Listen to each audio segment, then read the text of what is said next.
Alors, il est possible de visualiser le chaînage, le flux du texte. Et pour ça, il faut le demander. Vous allez dans le menu Affichage et vous demandez Extra.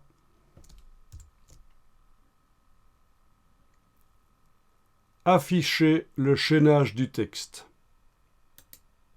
Du coup, quand n'importe lequel des deux blocs est activé, une ligne relie pour indiquer comment le texte coule d'un bloc à l'autre. Bien, vous pouvez enregistrer le document pour être certain de ne pas perdre ça. Donc je vais l'enregistrer sous le numéro 11.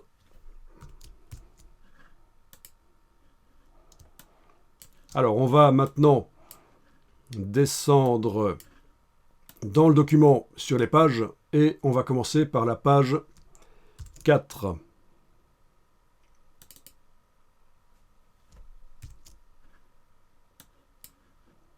Voilà, page 4.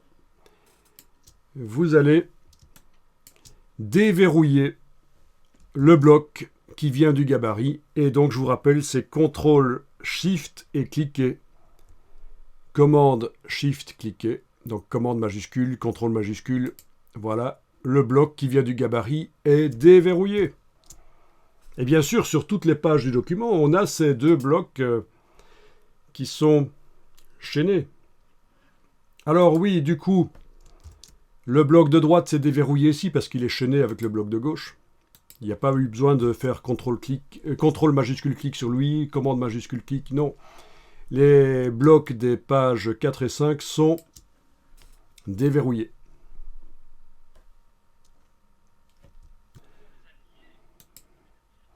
Donc, l'idée, c'est que sur la page 4, je veux mettre du texte dans ce bloc. Je vais copier-coller du texte dans ce bloc.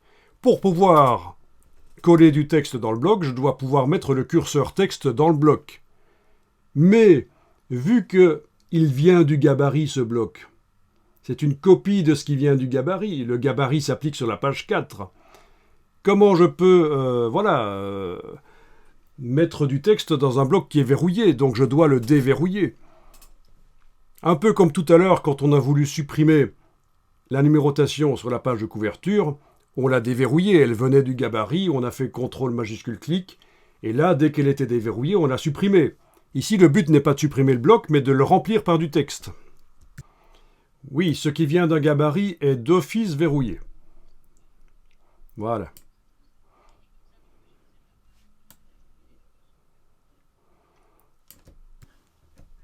Alors, pourquoi est-ce que ce qui vient du gabarit est verrouillé? C'est une sécurité, parce que si ce n'était pas verrouillé sur les pages, certaines choses qui viennent du gabarit, on pourrait avoir tendance à les sélectionner, à les bouger sur les pages. Du coup, on aurait cassé le lien avec le gabarit, et on ne pourrait plus contrôler l'élément par le gabarit. Parce que chaque fois qu'on fait quelque chose... sur quelque chose sur les pages, quelque chose qui vient du gabarit, si on le modifie, il ne peut plus être modifié par le gabarit. Et l'idée du gabarit, c'est quand même un style de page. C'est pour modifier plein de pages d'un coup. Voilà pourquoi les éléments, par sécurité, sont verrouillés quand ils viennent du gabarit. Parce qu'en fait, on n'est même pas censé avoir besoin de les modifier en réalité. Sauf dans de rares cas comme ici, voilà. Imaginez que vous mettez une image de fond dans le gabarit, une décoration qui s'applique sur plusieurs pages. Si on veut la modifier, c'est par le gabarit, on ne va pas la modifier par les pages nécessairement. Voilà, donc c'est une petite gymnastique de l'esprit en fait. Alors voilà, vous allez sur la page de droite, la page 5.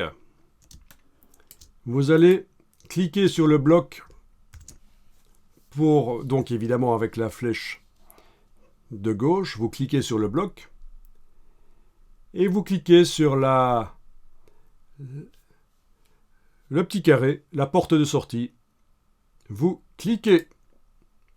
Attention, je le dis, ce n'est pas enfoncer la souris et essayer de bouger la souris. C'est un clic. Donc on baisse le doigt sur le bouton de la souris et on le relève. Je le dis parce que à chaque fois que j'explique ça, j'ai des gens qui enfoncent le bouton à souris et qui essayent de bouger.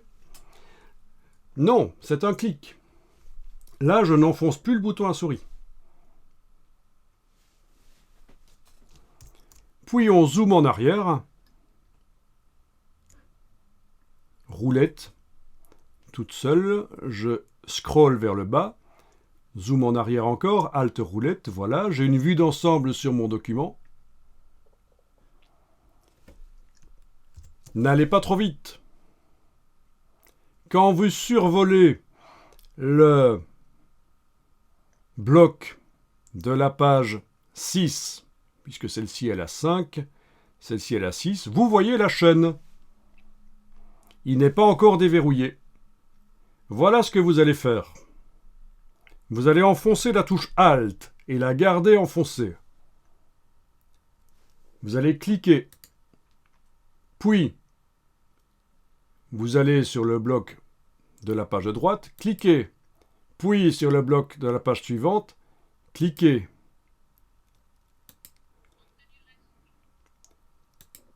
On fait que des clics. Toujours en maintenant le Alt, évidemment. Et vous avez fait du chaînage à la chaîne, comme ça. C'est le cas de le dire.